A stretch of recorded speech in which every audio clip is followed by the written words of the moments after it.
Bom dia, amados. Que a graça, a misericórdia, o amor, a bondade do nosso Deus possa se manifestar nessa manhã. Queridos, para a introdução da nossa mensagem de hoje, queria que vocês abrissem a palavra de Deus no Evangelho de João, capítulo 3, versículo 16. Um trecho da palavra de Deus muito conhecido. Sabemos até falar de cor. Mas, para a nossa meditação inicial, queria que atentássemos para um detalhe aqui desse versículo. Que diz assim: porque Deus amou ao mundo de tal maneira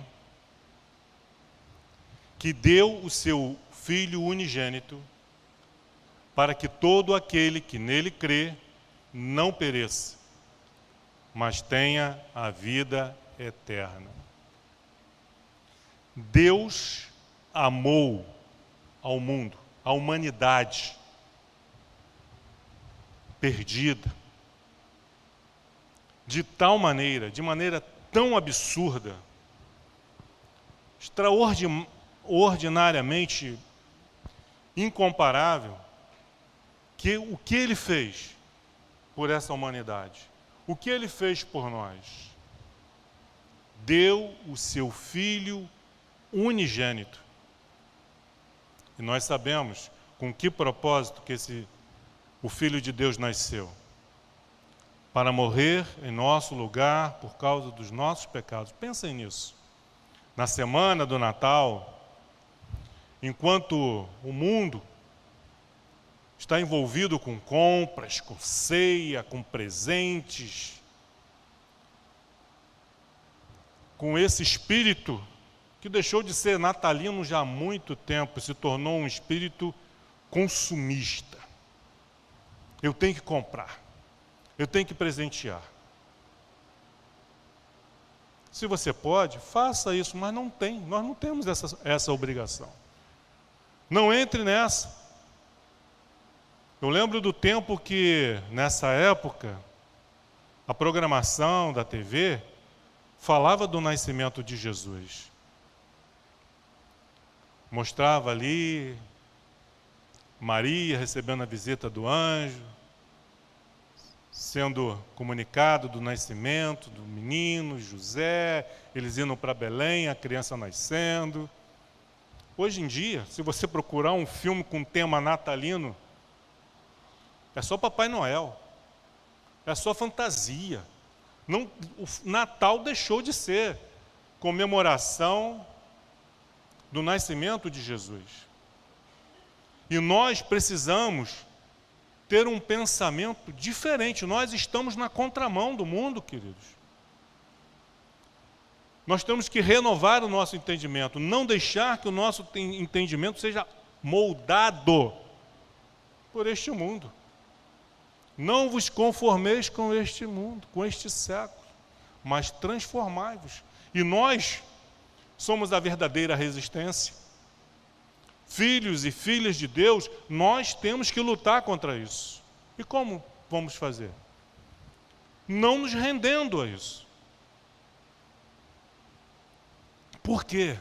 Deus nos amou de tal maneira, te amou de tal maneira que Ele deu o que Ele tinha de mais precioso. Ele deu de si mesmo. Ah, quem dera Deus me desse um emprego. Ah, quem dera Deus me desse uma casa. Ah, quem dera Deus me desse um carro. Deus te deu o que Ele tinha de mais precioso. Ele deu de si mesmo. Ele deu o seu Filho, o unigênito, por amor a você. Então, nessa data, não vamos celebrar Natal. Vamos celebrar o nascimento de Jesus, que é muito diferente. Amém? Vamos orar? Pai amado, Pai querido, louvado e bendito seja o Teu santo nome. A Ti, Senhor, toda a honra, toda a glória e todo o louvor. Ajuda-nos, Senhor. Dá-nos um entendimento de cidadãos do reino de Deus, que não se deixam levar, seduzir e conduzir pelo espírito deste mundo, que aponta para um Natal totalmente diferente, onde o aniversariante, onde devemos celebrar o nascimento de Cristo Jesus, desaparece por completo. Em meio às luzes natalinas, em meio aos jingles de Natal, em meio a essa figura desse Senhor rechuchudo de vermelho, conhecido como bom velhinho, mas que de bom nada tem, porque ele tenta desviar o nosso olhar daquele que verdadeiramente é bom e que nos presenteia, não porque ao longo do ano fizemos por merecer, mas porque nos presenteia, porque nos amou e nos amou de tal maneira. E com esse entendimento, Senhor, ajuda-nos a celebrarmos o nascimento do nosso Senhor e Salvador, que nos foi dado graciosamente por amor do nosso Deus e Pai. Muito obrigado, Pai, em nome de Cristo Jesus, seu Filho amado. Amém. Diminui o ventilador, por favor. Pedindo para diminuir aqui o ventilador, porque senão a folha da Bíblia, a página da Bíblia não para. Amém. Vamos ao texto principal desta manhã, Isaías capítulo 9, versículo 2 ao versículo 6, e que Deus nos ajude a expor e a compreender. Acho que é esse aqui, Alexandre, o preto. Isaías capítulo 9, versículo 2. Obrigado. O povo que andava em trevas viu grande luz, e aos que viviam na região da sombra da morte, resplandeceu-lhes a luz. Tens multiplicado este povo, a alegria lhe aumentaste. Alegram-se eles diante de ti, como se alegram na ceifa e como exultam quando repartem os despojos. Porque tu quebrastes o jugo que pesava sobre eles, a vara que lhes feria os ombros e o cetro do seu opressor, como no dia dos midianitas. Porque toda bota com que anda o guerreiro no tumulto da batalha e toda veste revolvida em sangue serão queimadas, servirão de pasto ao fogo. Porque um menino nos nasceu, um filho se nos deu, o governo está sobre os seus ombros, e o seu nome será Maravilhoso Conselheiro, Deus Forte, Pai da Eternidade, Príncipe da Paz. Aleluia! Glória a Deus! Lucas e Mateus, eles citam esse segundo versículo de Isaías 9, quando Jesus já está em plena atuação do seu ministério na região, no país, na nação de Israel. E eles usam essa profecia de Isaías, 600 anos antes do nascimento de Jesus, em que ele fala que o povo que andava em trevas viu grande luz. Aquele povo andava, vivia em trevas, e eles viram uma grande luz, chamada Jesus. Mas vamos contextualizar, trazer isso para os nossos dias, para a nossa vida. Se nós formos sinceros, nós podemos nos ver, nos enxergar, nos inserir nesse povo que andava em trevas. Andávamos em trevas. Até o dia em que nos encontramos com Cristo Jesus. E a sua luz, a sua grande luz brilhou em nossas vidas. Nós vivíamos permaneço no versículo 2, nós vivíamos na região da sombra e da morte. Estávamos perdidos nos nossos pecados e delitos, condenados à sentença eterna. Mas Cristo nos iluminou e nos retirou dessa região de sombra, de morte, de perdição. Ele fez com que a sua luz resplandecesse em nossas vidas, em nossos corações, em nossos lares. E a consequência disso é que este povo tem se multiplicado. Versículo 3. Tens multiplicado este povo. Esse povo tem aumentado, tem crescido.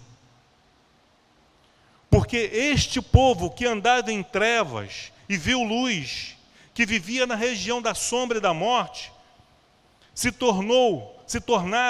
essas pessoas se tornaram pequenos luzeiros. Vós sois a luz do mundo, disse Jesus. Nós temos que refletir essa luz. Precisamos, como o pastor Emilson falou, entrar no campo das ações, não só da retórica, não só do discurso, mas na prática. E isso faz com que este povo se multiplique, que esse povo cresça. Tens multiplicado este povo. A alegria lhe aumentaste. Uma alegria verdadeira, uma alegria espiritual, independente das circunstâncias. O Senhor tem aumentado a nossa alegria. O Senhor, Ele é a nossa alegria. Ou a nossa alegria está na dependência das consequências, dos resultados, daquilo que o mundo tem oferecido. Se a nossa alegria está nisso, é vã, é passageira. Mas se a nossa alegria, essa alegria está em Cristo e ela tem aumentado, ela se torna uma alegria contagiante. A todo momento, nós somos atacados com notícias ruins. Muitas delas necessárias, que cheguem ao nosso conhecimento, para nós entendermos que nós não vivemos numa bolha, que os males do mundo, eles nos alcançam também. Nós precisamos estar preparados. E se tem algo que eu posso dizer para vocês, meus irmãos, é que estejamos preparados. Estejamos preparados. Porque a gente não sabe o dia de amanhã. Mas para nós estarmos preparados, nós temos que atentar para as palavras do nosso Deus, para a sua palavra. Termos comunhão com o seu Espírito. A alegria lhe aumentaste. Alegram-se eles diante de ti. Este povo se alegra diante de ti. Como aqueles que se alegram no dia da ceifa. Estamos plantando, estamos semeando, estamos trabalhando a terra, debaixo do sol quente, mãos calejadas, trabalho duro e pesado. Mas quando chega o dia da ceifa, o dia da colheita, todo aquele sofrimento, todo aquele trabalho duro e árduo cai no esquecimento. Nos alegramos diante de Deus. Como se alegram? Ele está comparando, o profeta Isaías está comparando essa alegria com a alegria do agricultor, quando chega o dia dele colher os frutos do seu duro e penoso trabalho. Como exultam quando repartem os despojos, é alegria. Quando se reparte os despojos? Quando se vence uma batalha, quando se vence uma guerra. Não há despojos sem guerra. Nós fazemos parte desse despojo, dessa guerra que foi vencida por Cristo. Ele entrou na casa do valente, ele amarrou o valente e ele se apropriou dos bens desse valente, que éramos nós. Nós éramos escravos. E Jesus, derrotando e amarrando o valente, nos resgatou. Para quê? Para nos tornarmos servos de Deus em obediência e resgatarmos a outros. Porque ainda há muitos despojos. A guerra não terminou. A guerra que Cristo tinha que lutar, tinha que combater, já foi consumada na cruz do Calvário. Mas nós ainda estamos em guerra, nós ainda estamos em batalha. Precisamos amarrar o inimigo, resgatar essas almas perdidas que estão debaixo das suas patas sujas e imundas, e nos alegrarmos, como nós fizemos agora, no início de dezembro, no batismo, celebramos os despojos. Estávamos comemorando, vibrando, nos alegrando com aquelas vidas, com aquelas pessoas que andavam nas trevas, mas viram grande luz. Que viviam na região da sombra, sombra da morte, mas foram transportados para o reino do Filho do seu amor. Temos muitos despojos. A guerra não terminou, como veremos aqui nesses versículos de Isaías 9. Esse povo tem se alegrado também. Versículo 4. Por quê? Porque estávamos nas trevas e agora estamos na luz? Sim. Vivíamos na região da sombra da morte e agora estamos na região da vida? Sim. Porque a sua luz resplandeceu sobre nós, Ele tem multiplicado nossa alegria? Sim. Mas também, por quê? Versículo 4. Por quê dessa alegria, desse júbilo, dessa exaltação? Porque tu quebrastes o jugo que pesava sobre eles. Nós tínhamos um jugo, uma madeira, uma tora pesada sobre os nossos ombros, onde ficávamos rodando em círculo, movendo o moinho, sem sair do lugar. Escravos. Ele quebrou o jugo, tirou aquele jugo pesado que havia sobre os nossos ombros, da culpa, da escravidão do pecado. Tirou, quebrou. Glória a Deus! Agora somos livres. Espiritualmente falando, antes andávamos subjugados, com um jugo nas costas, cabisbaixo, pesado, sofrendo, ferindo as nossas costas, ferindo os nossos ombros. Mas esse jugo foi removido. Glória a Deus. Aleluia! Quebrastes o jugo que pesava sobre eles. Nos chamou de filhos, nos chama de filhos e filhas. E agora podemos andar aplumados, livres, para trabalharmos por amor, por gratidão, por aquele que nos tirou da região da sombra e da morte, que quebrou esse jugo. Versículo 4. Porque tu quebrastes o jugo que pesava sobre eles, sobre nós. A vara que nos feria os ombros, Ele quebrou. E o cetro, que é símbolo de poder, do nosso opressor, também foi quebrado. Vejam quantas razões, quantos motivos nós temos para chegar nesse período, final de 2023, para celebrarmos, nos alegrarmos, exultarmos na presença do nosso Deus. Quantas coisas Ele já fez por nós. E quantas coisas Ele tem feito. Então, se você está chegando nesse período, e pensando, poxa, esse ano foi tão difícil, estou passando por tantas lutas e dificuldades. Lembre-se de tudo que Deus já fez por você. Pense nisso e alegre-se, seja grato.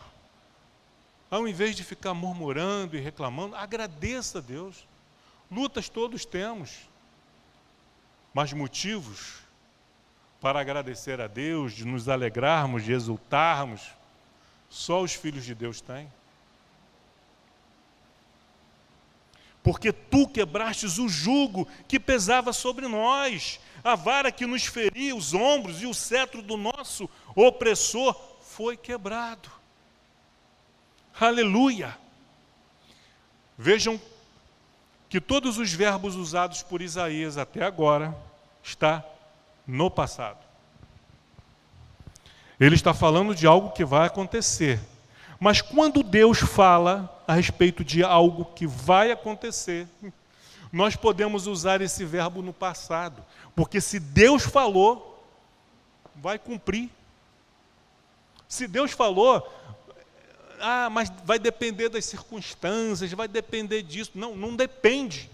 Se Deus falou que vai fazer, se Deus falou que vai acontecer, pode ter certeza. Assim já foi. Já está decretado. Já está assinado. Pelo Pai da eternidade. Nós não temos por que duvidar. Ele falou que vai voltar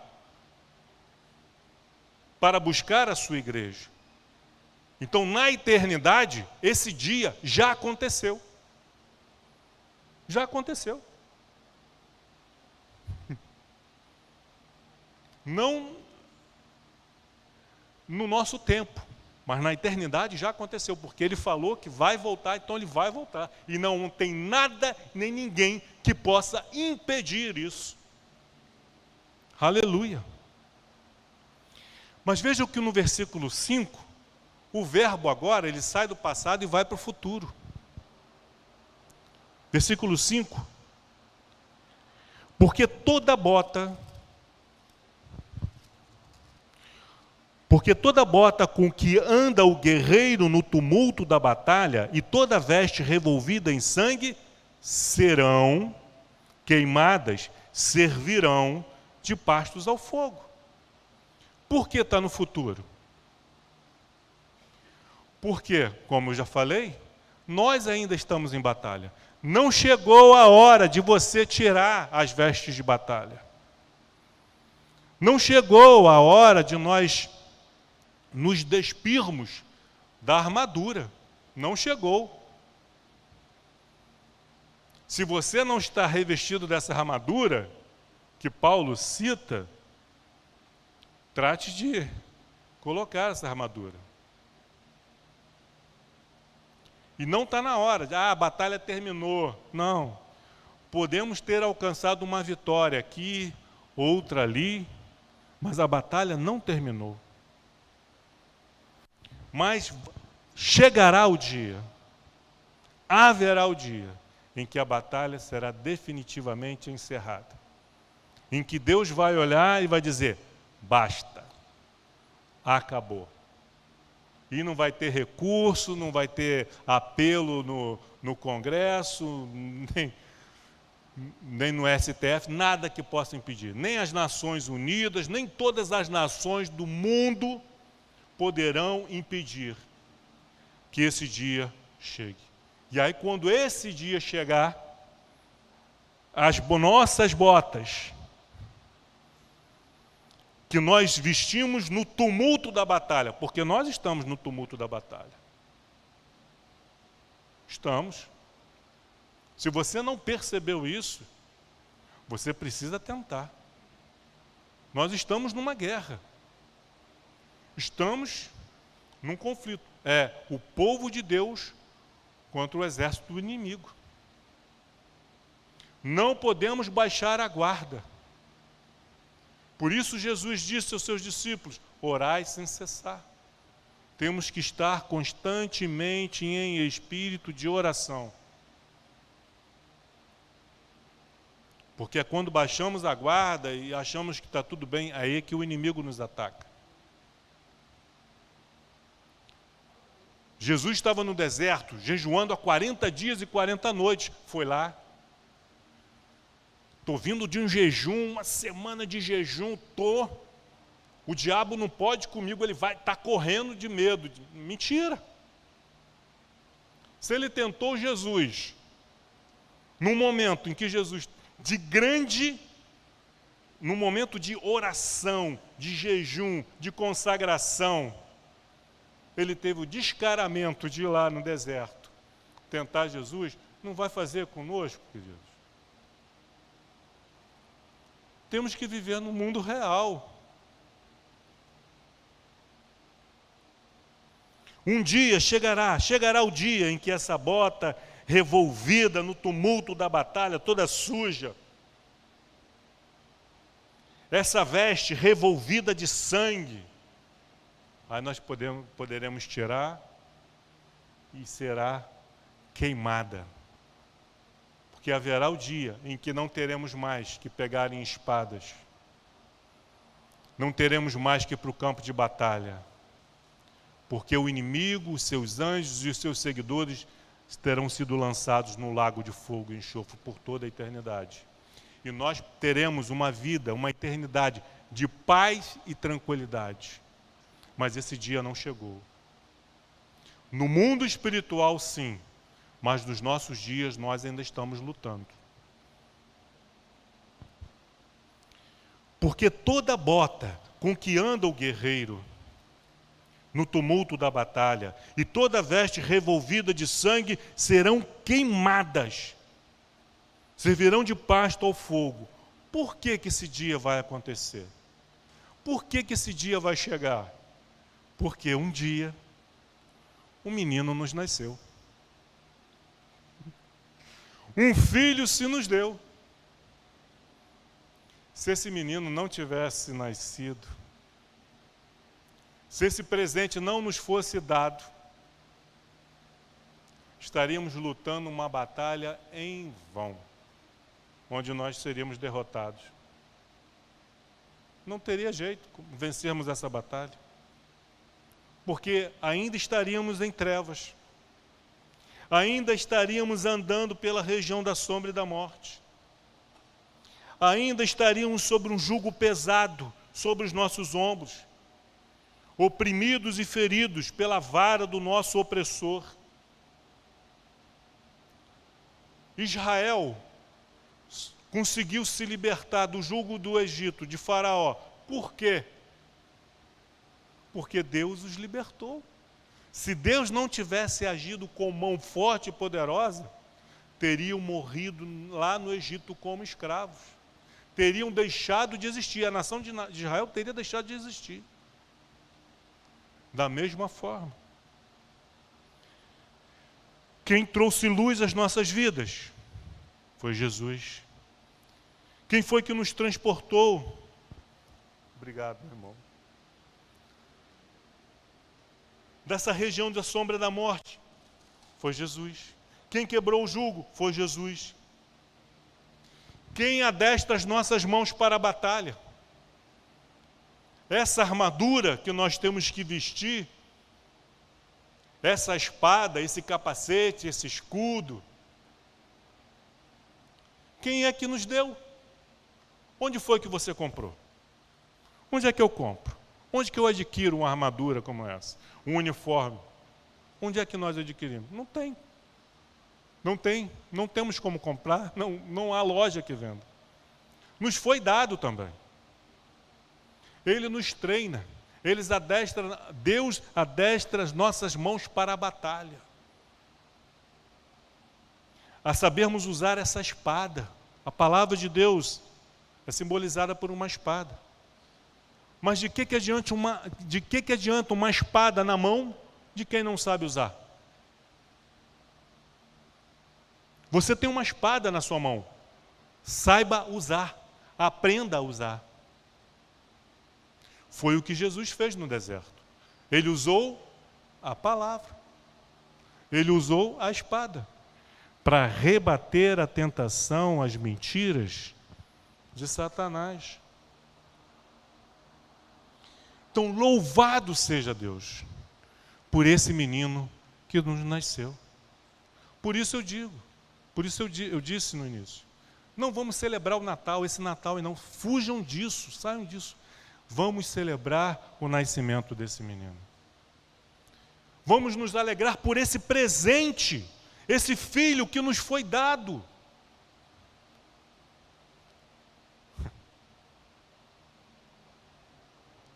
Agora, pessoas vão estar ganhando presentes caríssimos, caríssimos. Não tem presente mais valioso, mais precioso do que termos Jesus como nosso Senhor e Salvador. Não há. Incomparável.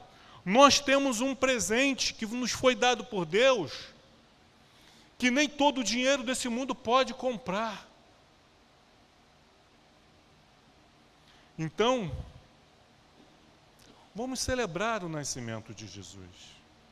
Vamos nos alegrar pelo nascimento desse menino. Esse filho, esse presente que nos foi dado. Não vamos rejeitar. O governo, versículo 6, o governo está sobre os seus ombros. Ah, como é bom, queridos. Como é bom nós não termos a responsabilidade do governo da nossa vida. A gente fica mais tranquilo. Entregue o governo, pare de lutar, de se debater com Deus. Entregue o governo da sua vida para Ele. Deixe Ele governar a sua vida. Siga as suas orientações. Guarde os seus mandamentos. Mas nós ficamos lutando, né?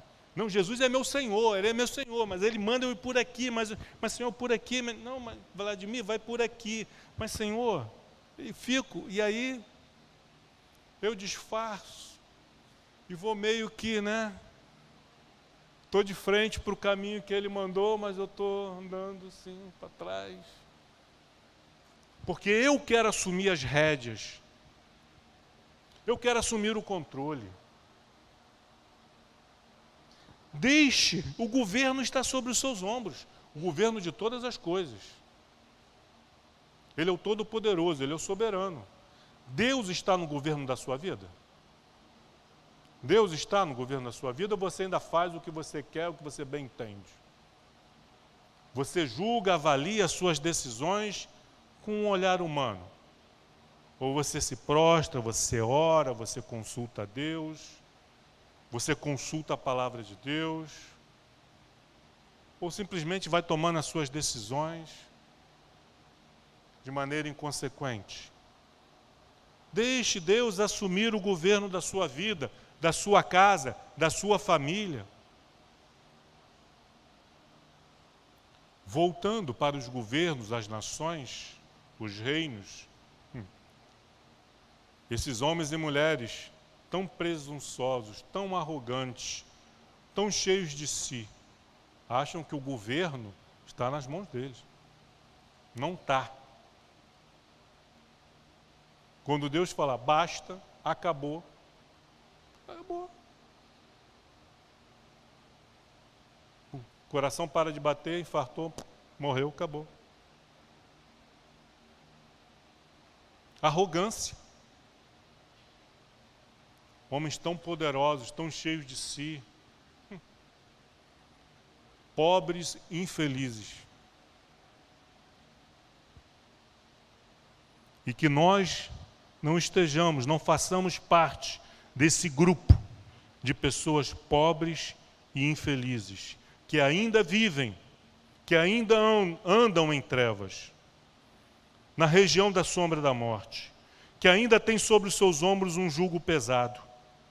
Não, mas que nós possamos entregar o governo da nossa vida, da nossa família, os nossos cônjuges, os nossos filhos, o nosso trabalho, o nosso sustento, o nosso ganha-pão, o nosso município, o estado, o país, sobre os ombros daquele que é o Todo-Poderoso e que tem o governo sobre os seus ombros. O seu nome será Maravilhoso Conselheiro. Gente, olha que presente. Deus nos deu um conselheiro. Alguém que está conosco 24 horas por dia. Nunca está ocupado. Para nos aconselhar. E Ele é um maravilhoso conselheiro. Por quê? Porque esse conselheiro, ele detém todo conhecimento. Toda sabedoria. Então imagina, você ter o privilégio de todas as decisões da sua vida, tudo que você vai fazer, tudo, você poder se aconselhar com esse maravilhoso conselheiro. Senhor, a proposta de emprego que eu tenho é essa. O que o Senhor acha? Primeira coisa, vamos para a palavra de Deus. Alguma proibição nesse trabalho, nessa função, nessa atividade profissional que você vai exercer. Existe algo de proibido pela palavra de Deus? Não, não tem. Então, não é nada ilícito? Não. Você não vai precisar mentir? Não. Você não vai precisar se corromper, fazer parte do grupo ali que sonega informações, impostos? Não. Então, a princípio não tem problema nenhum. Mas há coisas que fogem ao nosso olhar. Ore a Deus, consulte. Não tome decisões precipitadas. Por mais que essa pedra de diamante possa brilhar, essa pérola que está sendo oferecida, essa proposta possa ser boa. Poxa, rapaz, você ainda vai parar para pensar? Pense. Nós temos um conselheiro, um maravilhoso conselheiro. Sejamos honestos. Sejamos honestos. Quantas decisões erradas nós já tomamos nas nossas vidas? Quantas bobagens, quantas besteiras nós já fizemos? E sofremos as consequências por causa disso. Quem sabe ainda estamos sofrendo hoje. Talvez você esteja sofrendo consequências de decisões erradas que você tomou porque você não entregou o governo da sua vida para Jesus. Ou porque você não ouviu esse maravilhoso conselheiro. Ele disse, não faça, mas você fez. Ele disse, não vá, e você foi. Ou ele disse, faça, e você não fez. Ele disse, vá, e você não foi. Não, eu estou bem aqui, obrigado. Estou muito confortável, não quero. E não foi. E hoje, você sofre as consequências. Deus te aconselhou pela sua palavra, pela Bíblia, por textos que você leu e você conheceu e você ignorou. Porque você já é crescidinho demais. Você não é nenhum ignorante. Você é uma pessoa experiente, então você já sabe o que você faz da sua vida. Nós não sabemos. Nós não sabemos. Então nós temos esse conselheiro. E por que, queridos, não nos aconselharmos com ele? No ano de 2023, você ignorou os conselhos de Deus? Desobedeceu? Sofreu as consequências? Está sofrendo? Não sofreu ainda? Está de boa? Pode esperar. A gente colhe o que a gente planta. Não estou ameaçando ninguém. Estou falando a palavra. Não sofreu as consequências ainda? Arrependa-se. Peça perdão.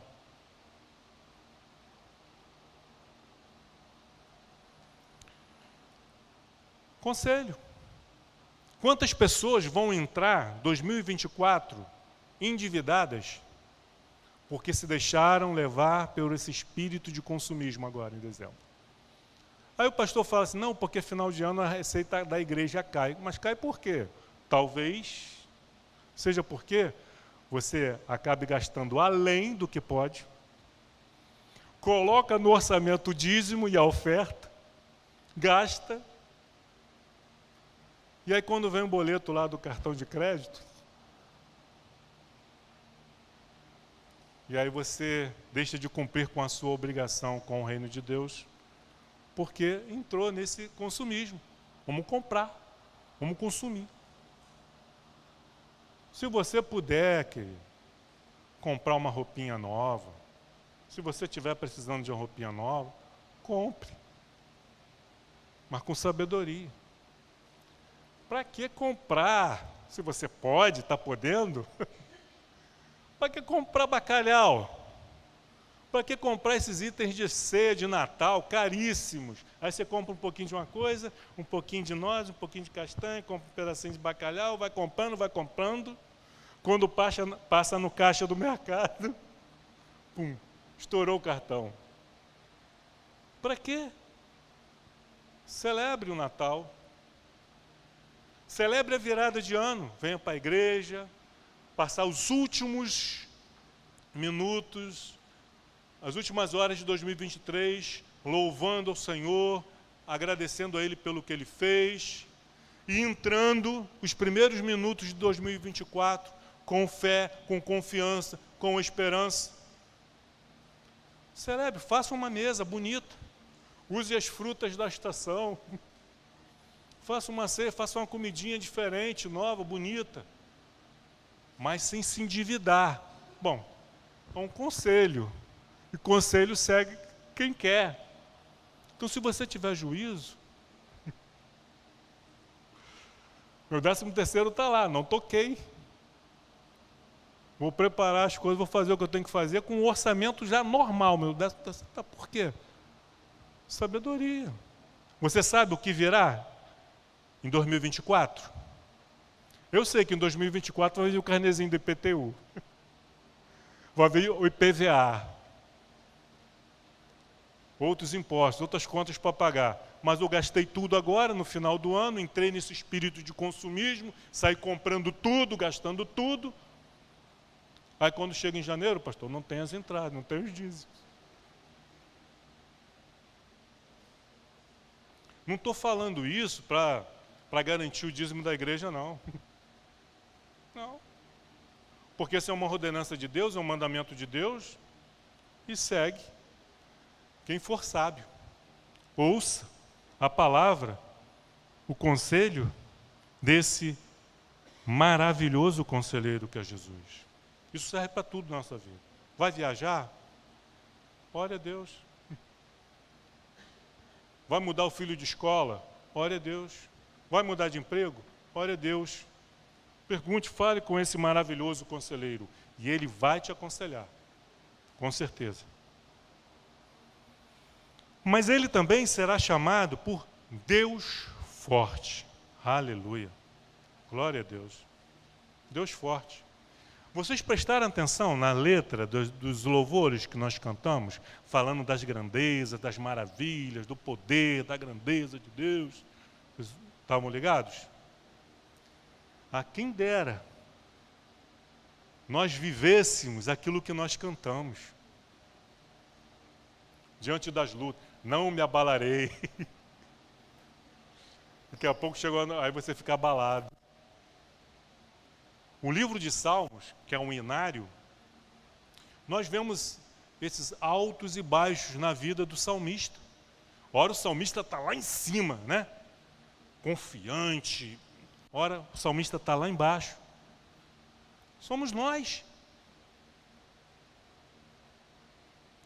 Mas aí, nesse momento em que o salmista está abatido, ele fala assim, para si mesmo: por que estás abatida, ó minha alma? E ele está se auto-repreendendo. Porque está abatido, está temeroso, está cabisbaixo, está frustrado, está triste. E aí ele começa a se lembrar dos livramentos, do poder do nosso Deus, da grandeza, e aí vai mudando.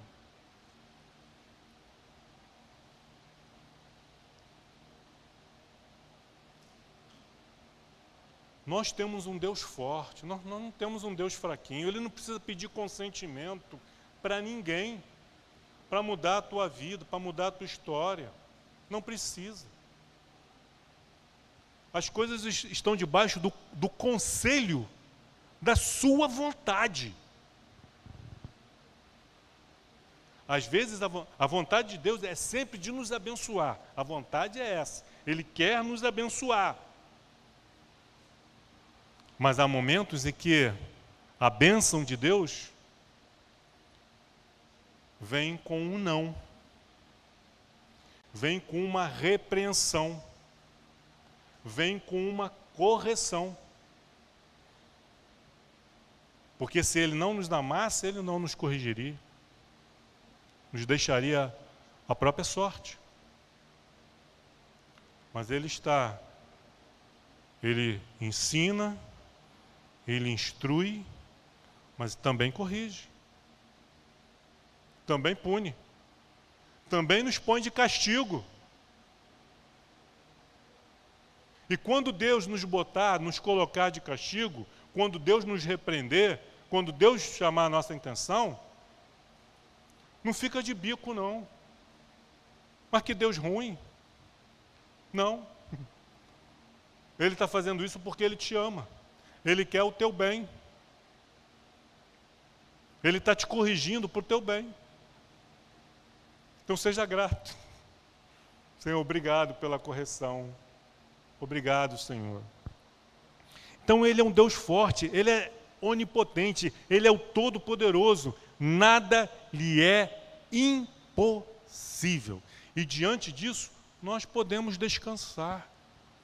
Diante das enfermidades, diante dos problemas, diante das decisões que os governantes deste mundo tomam, nós podemos descansar, devemos descansar. Eu entendo, porque eu sou feito da mesma matéria que você, eu entendo que a gente fica desanimado, muitas vezes. Ficamos temerosos, muitas vezes. Mas quando nós olhamos para a palavra de Deus, e olhamos para o seu amor, para o seu poder, para a sua sabedoria, isso nos refrigera, traz um refrigério, traz um alívio. Porque nós temos um Deus forte que não precisa do consentimento de ninguém, nem seu, nem meu, nem de ninguém. Maravilhoso conselheiro, Deus forte, Ele também é chamado como Pai da eternidade. Porque Ele não foi criado, Ele é o Criador. Antes de todas as coisas, Ele é. Ele é aquilo que Ele sempre foi. Ele é aquilo que Ele sempre será. Não há mudança. Deus não muda. Deus não evolui. Ele é desde a eternidade o que sempre foi. Pai da eternidade porque não teve início. E não terá fim. Nós tivemos início. Antes de nós nascermos, houve uma história da humanidade. A história dos nossos antepassados. Nós nascemos. Um dia, quando partimos, seremos história, seremos lembranças, seremos alguém num álbum de fotografia. Mas na eternidade, na glória, Deus nos criou a sua imagem e semelhança, porque nós temos essa característica de eternidade. Morreu, acabou? Não. Acabou para esse mundo, mas é o início da eternidade. E onde vamos passar a eternidade? Nós somos eternos, você é eterno. Você não vai deixar de existir quando você morrer. quando o nosso corpo baixar a sepultura e virar pó, a nossa essência, a nossa alma, vai se encontrar em algum lugar da eternidade. A questão é essa: aonde passaremos a eternidade? Aonde você passará a eternidade? Vai depender das escolhas, das decisões que você tomou nessa vida. Se você teve Jesus como seu conselheiro, ou não. Se você faz parte desse povo que andava em trevas e viu grande luz. Ou tem aqueles que andam próximos da luz, mas preferem as trevas. A verdade está evidente aos seus olhos, mas ele prefere negar a verdade, fechar os olhos. E não passa o governo da sua vida, das suas decisões, para Jesus. Ele toma as suas próprias decisões. Ninguém manda em mim. Eu sou cristão, mas ninguém manda em mim. Contraditório isso. Deus nos dá sabedoria, Deus nos dá inteligência. Então, usemos a nossa inteligência. E obedeçamos a Deus, que é uma atitude inteligente. Pai da eternidade. Ele é o alfa e o ômega, o princípio e o fim. Antes dele nascer, ele já existia. Todas as coisas foram criadas por meio dele, sem ele, nada do que foi feito se fez. Ele é o nosso maravilhoso conselheiro. Ele é um Deus forte em quem podemos confiar. Ele é o Pai da eternidade. Agora, essa eternidade foi conquistada por um valioso valor, alto preço. Foi com o seu sangue. O que nós fizemos? O que você fez para ganhar a vida eterna? Nada. Nada. Não há nada que nós possamos fazer, não havia nada que pudéssemos fazer.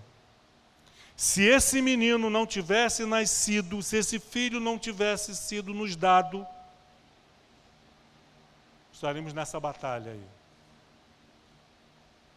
Perdidos, em trevas, com um jugo sobre os nossos ombros.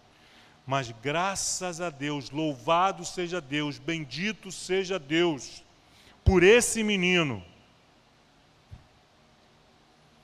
por esse filho, por esse maravilhoso conselheiro, por esse Deus forte, pelo Pai da eternidade e Príncipe da paz. Ele é o Príncipe da paz. Mas nós não podemos viver essa paz se nós não o temos como conselheiro. Se nós não seguimos os seus conselhos, as suas orientações, a sua palavra, não teremos paz. Não se engane. Não se engane. Não tem como. Príncipe da paz. Quer ter paz na sua vida? Ouça esse maravilhoso conselheiro.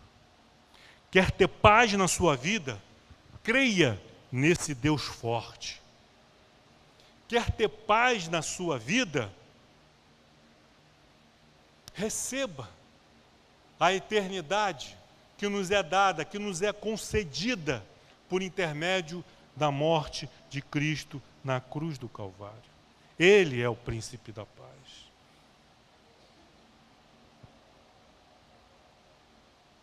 Louvado seja Deus. Para concluir, Colossenses 1, 13 e 23. Enquanto os músicos tomam posto, Colossenses 1, 13 a 23.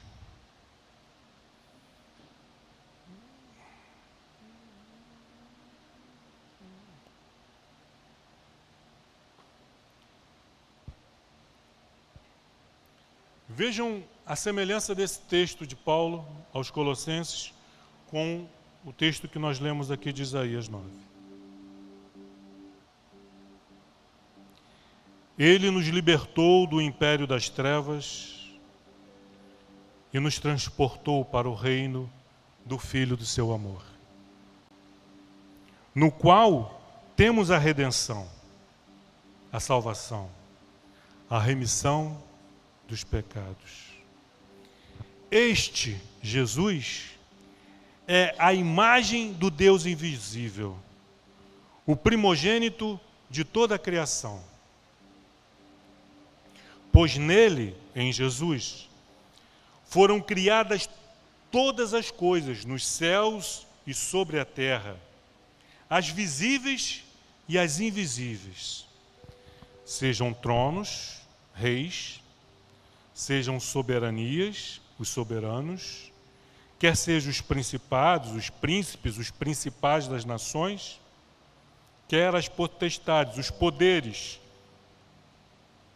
Tudo foi criado por meio dele e para ele.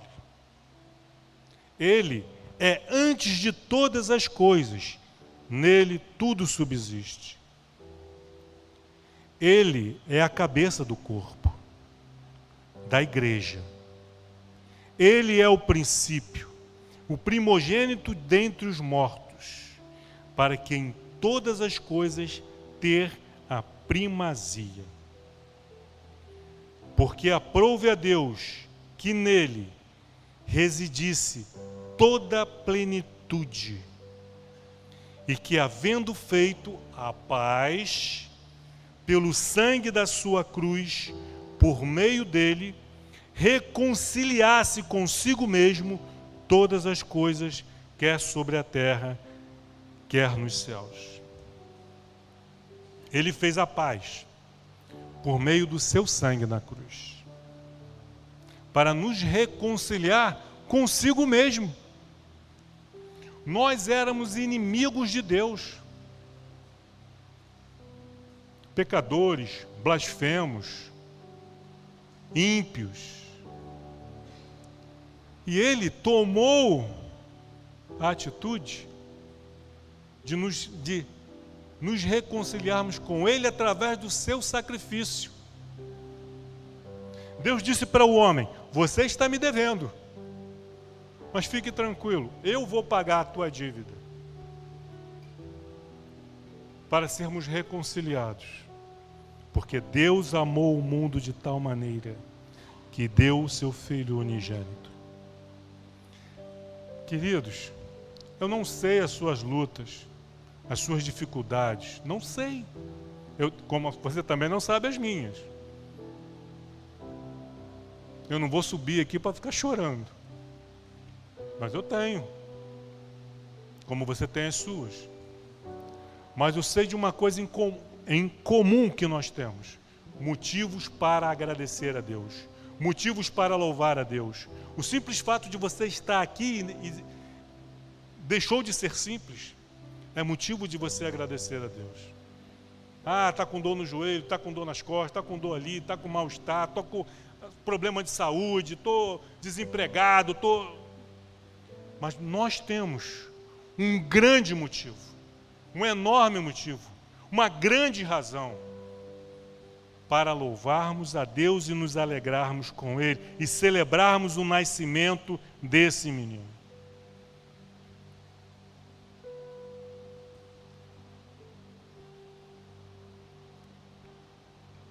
Ele fez paz, havendo feito a paz pelo seu sangue.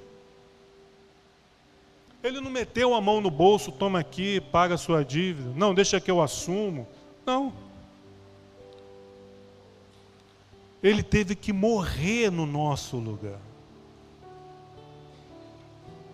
A paz pelo sangue da sua cruz, por meio dele, reconciliar-se consigo mesmo todas as coisas, quer sobre a terra, quer nos céus. E a vós outros, e a nós, a você, a mim, também, que outrora éramos estranhos e inimigos no entendimento pelas nossas obras malignas. Nossas obras malignas. Nós éramos estranhos, nós éramos inimigos no entendimento, na razão, nas nossas ações, razões, entendimento e obras. Nos nossos pensamentos, nos nossos sentimentos, nas nossas ações, éramos malignos. Agora, versículo 22, agora, porém, nos reconciliou, glória a Deus, no corpo da sua carne. Mediante, nos reconciliou no corpo da sua carne. Foi a carne de Jesus que foi afligida. Quem é que foi açoitado? Quem é que foi esbofeteado? Quem é que teve uma coroa de espinhos ferindo a sua cabeça? Quem foi? Quem foi que teve as mãos e os pés atravessados por pregos? Quem é que ficou por 6 horas pendurados no madeiro da cruz, desidratando, perdendo sangue? Quem foi? Foi Jesus. Não fui eu, não foi você, foi Ele. Nos reconciliou no corpo da sua carne, mediante a sua morte. Para o quê? Apresentar-vos perante Ele santos, inculpáveis e irrepreensíveis. Nós somos santos? Não. Somos inculpáveis? Não, nós temos culpa. Nós somos irrepreensíveis? Não, de maneira nenhuma. Mas através da sua morte, do seu sacrifício, Ele pode nos apresentar a si mesmo. Podemos nos achegar perante Ele, santos, inculpáveis e irrepreensíveis, porque Ele pagou o preço. Ele pagou a culpa. Se, versículo 23, se é que permaneceis na fé. Estamos permanecendo. Você está firme aí, meu irmão? Você está firme? Ou está na corda bamba aí? Se é que permaneceis na fé,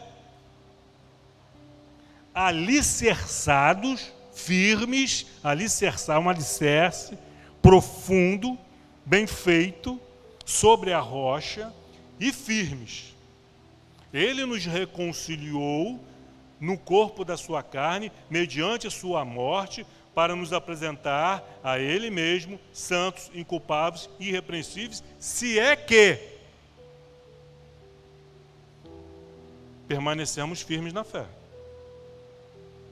Alicerçados e firmes na sua palavra, nos seus conselhos. Não vos deixando afastar da esperança do Evangelho. Você está se afastando da esperança do Evangelho? Está começando a duvidar, deixando de acreditar. Cuidado. Se firme nele. Permaneça na fé. Não se afaste da esperança do Evangelho que ouvistes e que foi pregado a toda criatura no céu, e do qual eu, Paulo, me tornei ministro. Permaneça firme na fé, alicerçado e firme. Não se afaste da esperança do Evangelho, desse Evangelho que foi pregado, está sendo pregado, no qual você e eu, a semelhança de Paulo, somos ministros. Amém? Vamos orar.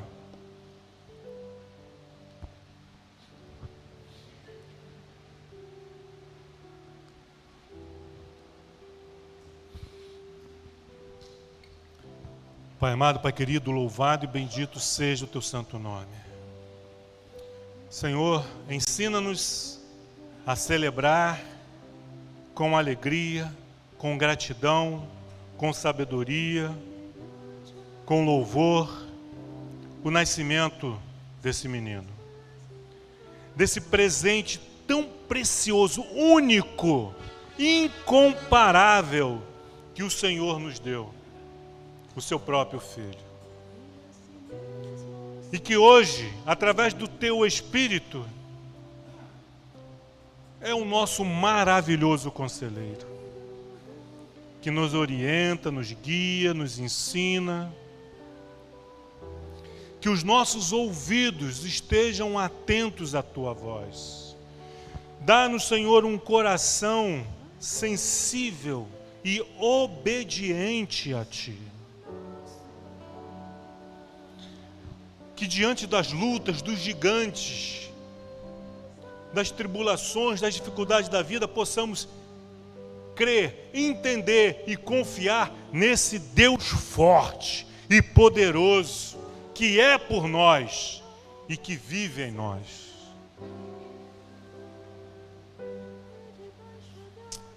Oh, Pai, que a nossa confiança, a nossa esperança esteja depositada no Príncipe da Paz, no Pai da eternidade, aquele que é desde o princípio e será por toda a eternidade, digno do nosso louvor, da nossa honra, da nossa glória. E que possamos descansar nessa paz que Jesus nos dá, não como o mundo dá,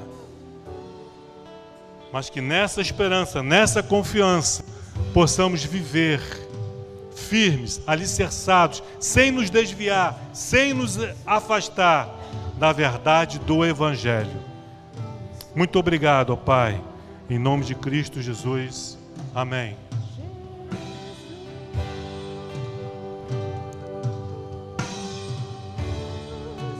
Nome sobre todo nome, nome sobre todo nome.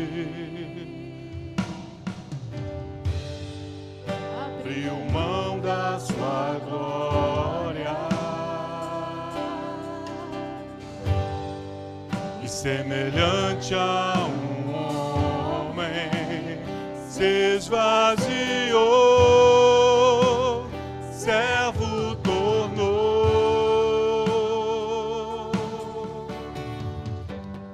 e assim mesmo se humilhou,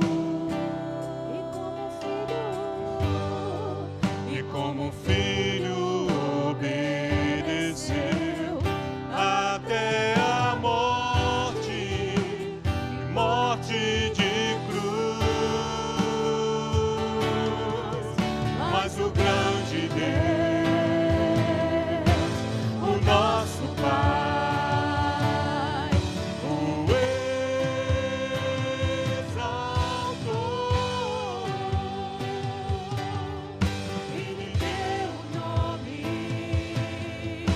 que é sobre todo nome, nos céus e na terra e debaixo da terra.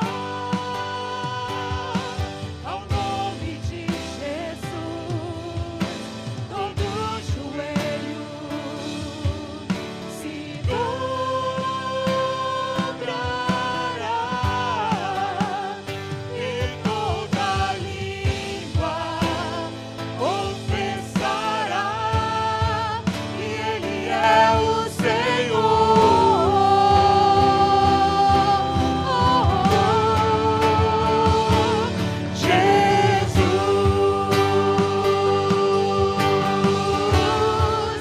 Nome sobre todo nome, nome sobre todo nome.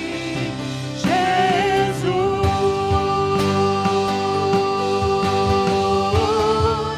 nome sobre todo nome, nome sobre todo nome. Seu nome é maravilhoso, conselheiro, Deus forte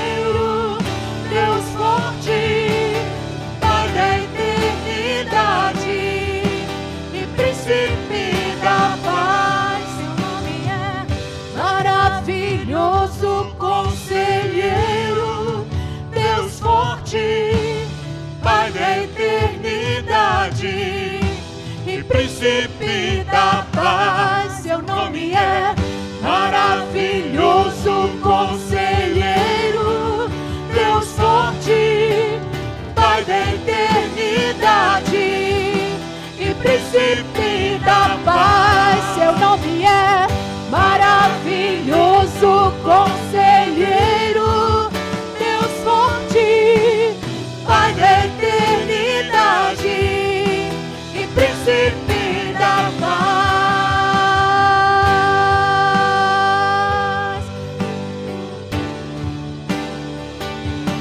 Poderoso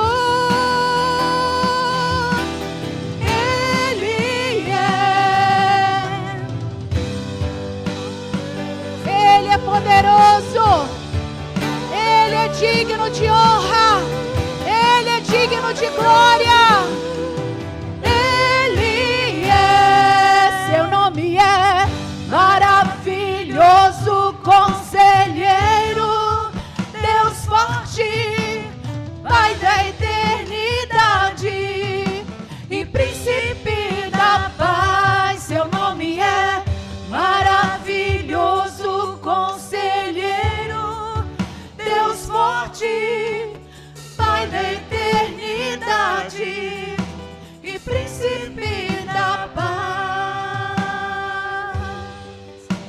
Sim, Senhor, Tu és o Pai da eternidade, Tu és maravilhoso, Tu és o nosso conselheiro. Nós permaneceremos em Ti, porque Tu és, Senhor.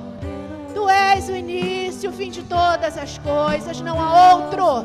Nós Te damos graças, Senhor, por essa manhã, pela oportunidade, ó Deus, de louvarmos o Teu nome, de ouvirmos, ó Deus, os Teus ensinos, que frutifique, ó Deus, essa palavra em nossos corações, que traga, ó Deus, inquietação para nós, que possamos, ó Deus, olhar para Ti e continuar seguindo o alvo. Te damos graça, leva a Tua igreja em paz e segurança, e que à noite possamos estar aqui reunidos novamente, para juntos celebrarmos o Senhor, amém? Deus abençoe a todos, vão em paz. Eu poderia estar em qualquer